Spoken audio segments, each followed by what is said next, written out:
What's going on, guys? It's Dan from EFC. Welcome back to our working memory video series. This is part 2 of it, where we're going to be talking about how I help some of my clients with working memory challenges, and if you're somebody out there with somebody that struggles with working memory challenges, how you can help them with working memory challenges. If you like the video, please like and subscribe to our channel. If you have any questions, comment down below, and let's go ahead and dive into it. Okay, so for individuals that struggle with working memory challenges, what I like to do with them when I work with them on coaching is, first, I like to start off with letting them know that they're not alone in the whole process. I struggle with working memory, I have clients that struggle with working memory, and we all have compensatory strategies that we can use, or tools that we can use to help us better hold memory related to information that we understand and create an appropriate response to the individuals that we're interacting with or the prompts that we're interacting with. So if you're out there with working memory challenges, I know it's so frustrating, but please know that you're not alone, and hopefully what I talk about in this video is going to be helpful, and some of the strategies I talk about will be helpful in helping you overcome your working memory challenges. If they do, comment down below, let me know if it was helpful. If it wasn't, comment down below, let me know what situations you have, and I will definitely make a video about it, or at the very least, respond to it via comment and let you know what my suggestions for you would be. Awesome. So after I talk to them about that, what I like to do is I like to do a lot of reflective journaling, like I mentioned in other video series. And what we're going to talk about today is 2 strategies that I would use. One strategy for the social interaction, the other strategy for the work or school, academia related interactions. So when it comes to social interactions, what I like to do is after the rapport building or the rapport section of my coaching session, what I would like to do is I always like to start off the session with saying something like, hey, Bob, like, were there any social interactions that you felt like was different, that you wanted to make better, etc.? And generally speaking, if there was a social interaction, and I always tell my clients in the previous session that one of their homework, if they're working on social interactions, is to pay attention to social interactions. But if there is a social interaction that was off-putting, my client Bob usually is able to remember it because it's a pretty strong memory. So let's just say, for example, Bob will maybe type in his journal, this past week I had a pretty awkward water cooler interaction with one of my coworkers, and I really wish it had gone better because it caused the rest of the week to be super awkward with this individual. And I don't really know what happened, but it was awkward. So the next question that I might prompt him to think about, and what I like to do in the journal is I like to type the questions in bold and underline so that Bob really has a chance to take the question in, process it. If he forgets it, which happens a lot with working memory challenges, is that individuals forget what the prompt actually is, then he can refer back to the prompt and really process and type in an appropriate response. So the next question might be, well, Bob, when did you notice? When did you notice that the conversation was a little bit awkward? And the reason why I like to ask this question is I like to see if for this particular interaction, my client is actually understanding the social cues. Is the social cue going into the brain, and is there an appropriate response of, hey, this was a negative social cue for my client?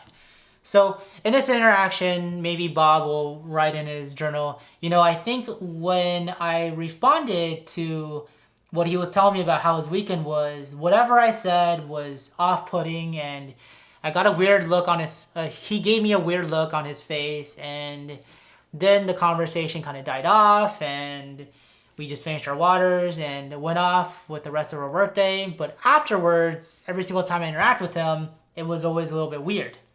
So I might ask him, okay, so you noticed that maybe after he gave you the response, your response to his response was inappropriate.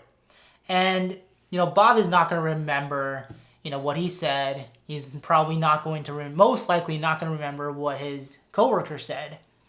So what I like to do is prompt Bob to think about, well, what do you think your coworker would have wanted you to say? And, this question is going to be very hard because it calls for him to really like critical think, and because he doesn't really remember what his coworker talked about, he doesn't really remember what he talked about. All he remembers is that negative feedback that he got. It's probably going to be very hard for him to really come up with an answer. And I think a lot of the times this happens a lot with my clients. And what I like to do is a strategy called perspective switching. So I ask him, hey, Bob, why don't we switch perspectives? If you were telling me about your weekend, how would you want me to respond? And this is generally a lot easier because everybody has their perspective of what an appropriate response would be.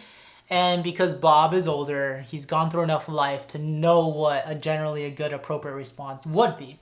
So now Bob will tell me, hey, Dan, I think that if I was telling you about my weekend, at the very least, I want to know that you were listening and that you thought it was somewhat interesting and that you could bring something up that is somewhat relatable to the things I just talked about, right? So I was like, okay, well, isn't that how you should be responding to your coworker? And when we draw that connection, it makes a lot more sense. And now what we do next is we talk about how to structurally make that happen. And the key point is here is the structure, right? We want to create a structure that makes Bob accessing his memories or holding in the memory of the conversation, accessing it or relating it to a memory that he has previously, and then giving an appropriate response. So we want to talk about how to structurally do that. So I'll prompt Bob, be like, hey Bob, what do you think is a good way for you to remember what your coworker talked about? Now, this is really a hard question because without solid examples, it's generally very hard to come up with a generic prompt. But after some journaling, where if you're somebody out there supporting somebody, where you generally want to guide them, and if you're just out there working on your own working memory challenges, what you may want to do is jot down some scenarios, right? So it could be a conversation about generically how the weekend was. It could be a conversation about a vacation. It could be a conversation about Christmas, Hanukkah, New Year's, Chinese New Year's, like whatever it is, right? Think about some generic scenarios that could pertain to water cooler conversation in that time period of the year. And that's what I'll have Bob do. And as he's journaling, what will end up happening is that Bob will start thinking about his own thought process and how he can change his thought process to hold the memory a little bit closer and relate it to maybe how his Christmas was, or maybe how his New Year's was, or how his Hanukkah was, or whatever is going on during that time of year. Now, at the end of that, hopefully what Bob is going to respond by saying is that he wants to try to listen very carefully and take one distinct example of whatever his coworker said and relate it to something that he's experienced. And that's the key, is that for working memory and working on working memory, we really want to practice linking it to relevant memories that we have so that we can give a relevant, appropriate response. And because oftentimes forgetting is very common, linking it to that relevant memory makes relating it to that initial intake of short-term memory of whatever the coworker was saying more likely to happen. So Bob is going to do that, and what we'll actually end up doing in session is we're going to end up practicing some of these scenarios. And as we practice some of these scenarios, the hope is that Bob gets better and better at it, and he's able to practice this at home, he's able to practice this with his coworkers, he's able to practice this at the grocery store as an example, etc. And if you're out there kind of working on this by yourself, then my suggestion would be, jot down the scenarios, jot down some possible things that you can relate to those scenarios, right? Relevant memories to those scenarios. And then you want to just go practice. Practice with your spouse. Practice with your girlfriend, boyfriend. If you don't have a boyfriend, girlfriend, spouse, significant other, etc., call a friend. Be like, yo, Chris, how was your weekend, man? Did you enjoy the football game, etc.? And hopefully, after some practice, it becomes more comfortable to use your working memory to draw in relevant experiences so that you can give an appropriate response to whatever the person you're talking to is talking to you about. Okay, perfect. So now let's go ahead and talk about the work example or the academia example, which generally is a little bit easier than social examples because social examples can go anywhere. And generally when we do work or academia, it's very structured. So what I like to do is I like to help my clients build a structure of note-taking. So an example of the structure, the first thing could be like, who did you talk to?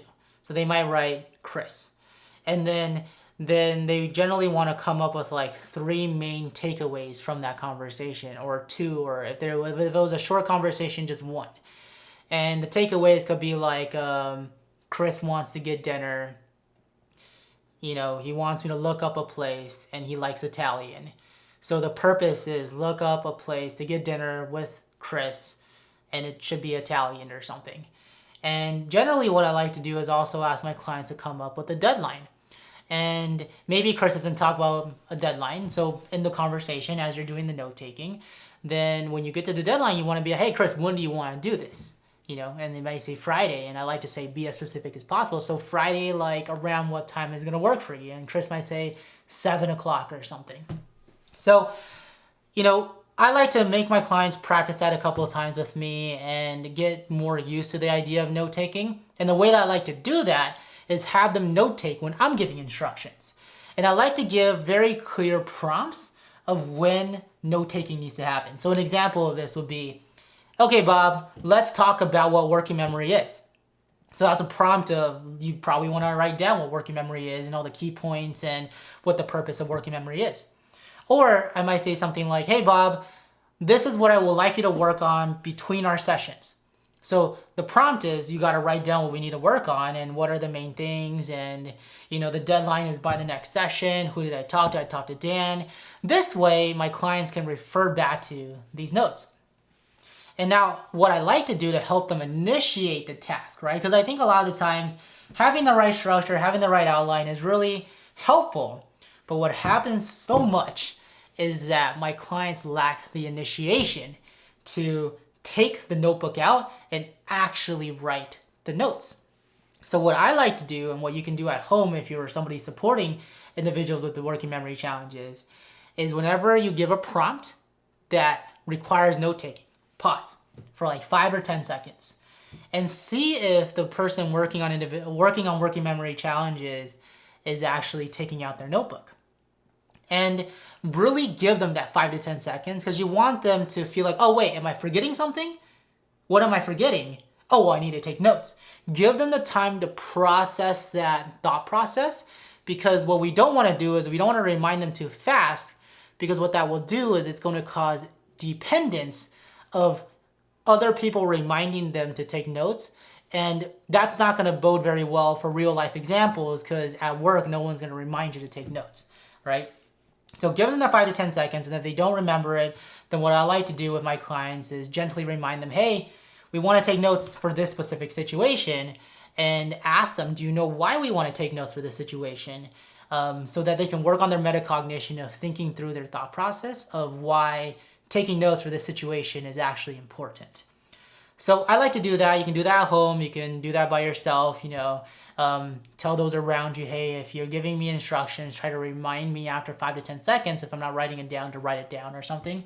And that tends to be very helpful during session. After, you know, maybe a month of coaching, my clients generally are able to remember to take out their notes themselves and take notes and do the journaling process, etc., without me giving too much prompts and cues. And that's really the goal of coaching and working on executive functions, right? Is to not have a physical person giving you prompts and cues, but to have compensatory strategies or tools that help you with these cues. Okay, so I hope you found that helpful. The next part we're going to talk about is if you're a support system out there, how you can help individuals with working memory challenges. So let's go ahead and jump into that section now. All right, guys, so let's go ahead and talk about if you're somebody out there supporting somebody work with working memory challenges, what you should do to help them out.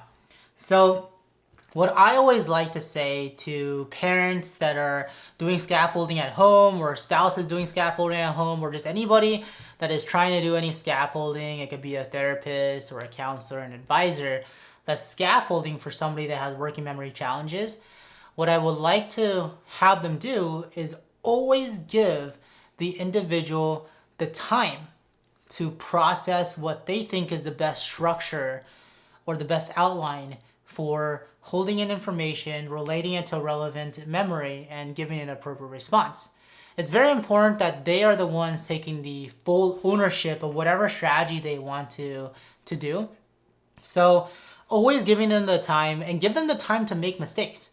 I think oftentimes a lot of clients will come back to me and say, hey, like I was talking to a supervisor and I was following the structure, but I gave a few key points that were wrong and I felt kind of, dumb when I did it. And what I will tell you as an employer myself, and I tell my clients this all the time, is that when an employee actually tries to clarify the key steps, and even if they get it wrong, I am very grateful because it helps me clarify my thought process as an employer. But it also confirms that whatever my employee is going to do is going to be correct. And they're clarifying it now so they don't spend another day or whatever, which is a day of payroll, etc., to do something that is not going to be the result or in the right direction that we want the direction to be. So I always tell my clients this and let them know that, like, hey, mistakes are okay. And I promise you that when you make these mistakes, the people that you're making these mistakes with, if you're genuine with these mistakes, they'll actually be very grateful that you're making these mistakes, because that just means that you're taking the next step to making progress with your working memory challenges. So be patient, let them know that it's okay to make mistakes, give them the time to really process and walk through the steps that work for them, and let them practice. Practice makes perfect. They're going to practice with you because they're more comfortable with you. They're going to try and practice it at work, practice it at school, practice it outside in the world. And because they're not as comfortable, they're going to be nervous, and there's going to be some mistakes, and that's totally okay. So here's my hot take. My hot take actually is referring to what I just talked about. There are going to be mistakes working on working memory. Working memory is not easy. Think about it. We are helping ourselves recondition the way that we relay information in our brain. That's pretty darn complicated. We are trying to teach ourselves, how do we take in information? How do we hold that information? And the only way we can hold the information is relay it to something that is relevant. But what if we don't have anything that's relevant? How do we come up with cues and methods of making that connection? And then once we make that connection, we have to hold it long enough to process it and give an appropriate response. That's all reconditioning pathways in our brain. That is hard. And my hot take is, give it time. Let the individuals that are working on this have the time. If you're working on this, be patient with yourself. If you're working on this with a coach, make sure that you and your coach are patient with the process, because it's going to take time. Mistakes are going to be made. But as mistakes are being made, guess what? You guys are making progress. You're taking a step back. Even if it feels like you're taking a step back, making a mistake is actually taking a step forward, as long as you talk through that mistake. You practice metacognition, which is thinking through your thought process. And as you talk through your mistakes, what's going to happen is that you're actually going to come up with a new strategy, a new structure that will hopefully work better than the previous one. So good luck out there. And just a reminder, what do we talk about in this whole working memory series? We talked about the definition. We talked about how others perceive individuals with working memory challenges, how individuals with working memory challenges perceive themselves, some strategies that I like to use, and if you're somebody that is a supporting figure, how you can help individuals with working memory challenges. If you found that helpful, please like and subscribe, comment down below, give me some feedback. Your support means the world to me and my team. Thank you so much. Good luck out there. Talk to you guys soon.